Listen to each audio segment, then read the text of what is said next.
Hola, hoy iniciamos una nueva serie de estudios que nos llevará durante las 13 semanas de este primer trimestre del 2022 a través de la Carta a los Hebreos. El título general de las lecciones es En estos postreros días, el mensaje de Hebreos. Y para que nos ubiquemos, en la primera lección vamos a dar un vistazo a la Carta a los Hebreos y a nosotros. El versículo para memorizar lo encontramos en Hebreos 10:36 y dice: Porque os es necesaria la paciencia para que, habiendo hecho la voluntad de Dios, obtengáis la promesa. Realmente esta epístola, más que una carta, es un sermón que Pablo reconoce como una palabra de exhortación en Hebreos 13:22.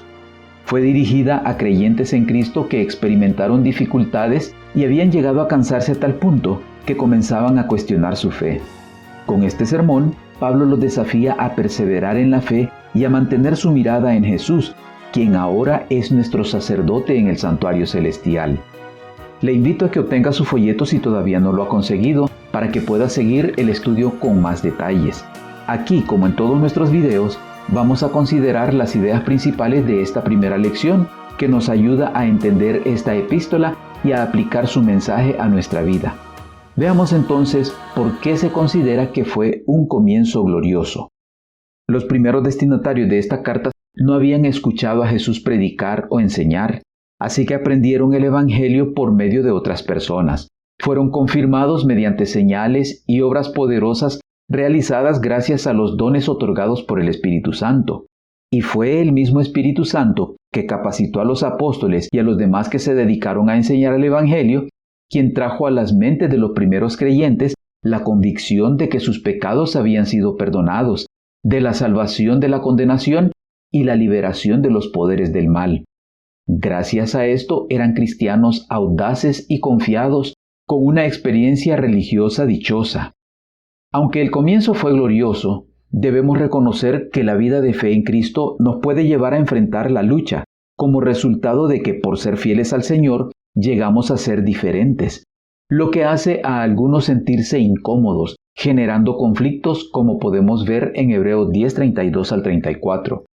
Pero traed a la memoria los días pasados en los cuales, después de haber sido iluminados, sostuvisteis gran combate de padecimientos. Por una parte, ciertamente, con vituperios y tribulaciones fuisteis hechos espectáculo, y por otra, llegasteis a ser compañeros de los que estaban en una situación semejante, porque de los presos también os compadecisteis, y el despojo de vuestros bienes sufristeis con gozo, sabiendo que tenéis en vosotros una mejor y perdurable herencia en los cielos.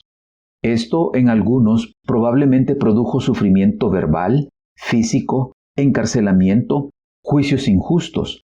Pero como ya había advertido Pedro en su primera epístola, el capítulo 4 y los versículos 14 y 16, si sois vituperados por el nombre de Cristo, sois bienaventurados, porque el glorioso Espíritu de Dios reposa sobre vosotros. Ciertamente de parte de ellos Él es blasfemado, pero por vosotros es glorificado.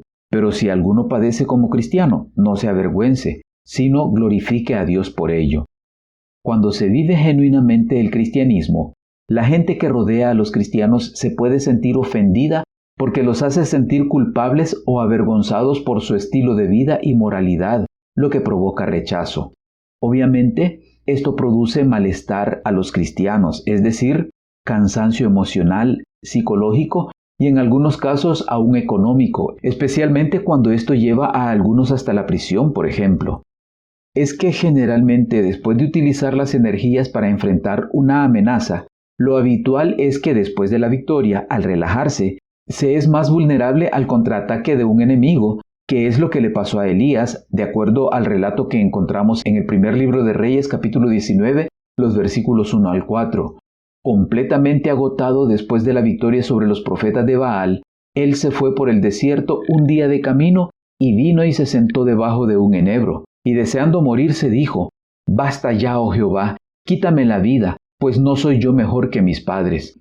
Una reacción como la que con frecuencia sigue a los momentos de mucha fe y de glorioso éxito oprimía a Elías. Temía que la reforma iniciada en el Carmelo no durase, y la depresión se apoderó de él.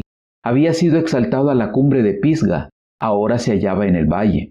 Mientras estaba bajo la inspiración del Todopoderoso, había soportado la prueba más severa de su fe, pero en el momento de desaliento, mientras repercutía en sus oídos la amenaza de Jezabel y Satanás prevalecía aparentemente en las maquinaciones de esa mujer impía, perdió su confianza en Dios. Había sido exaltado en forma desmedida y la reacción fue tremenda. Olvidándose de Dios, Elías huyó hasta hallarse solo en un desierto deprimente. Y puesto que esto puede suceder aún en la lucha de la vida cristiana, se hace necesario apoyarse unos a otros para avanzar juntos. En el caso de Elías, Dios no lo dejó solo.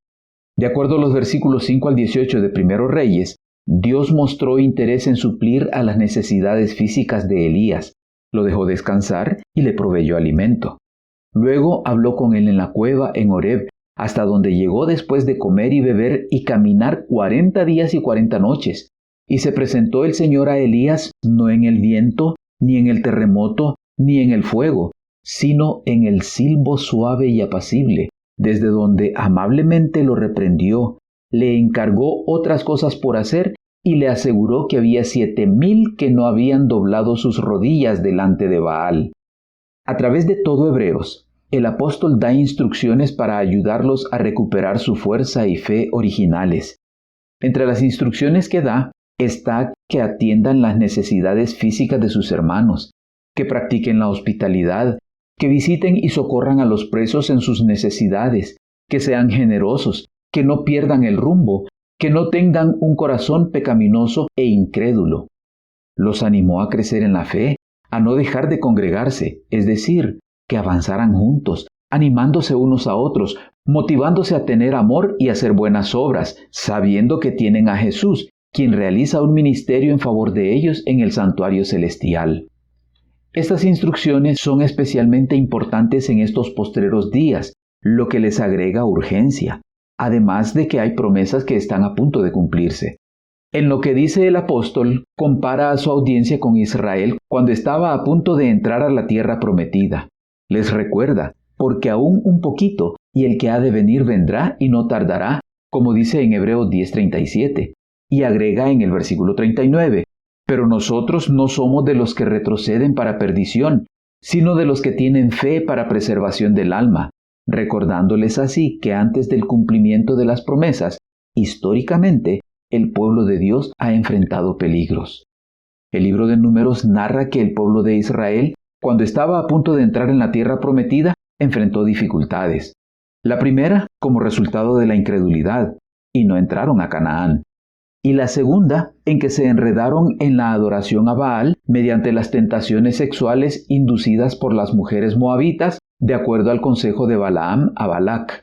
Así que ahora que nos encontramos más cerca del momento en que el que ha de venir vendrá y no tardará, llegan a ser más importantes las exhortaciones que el apóstol hiciera a los hebreos.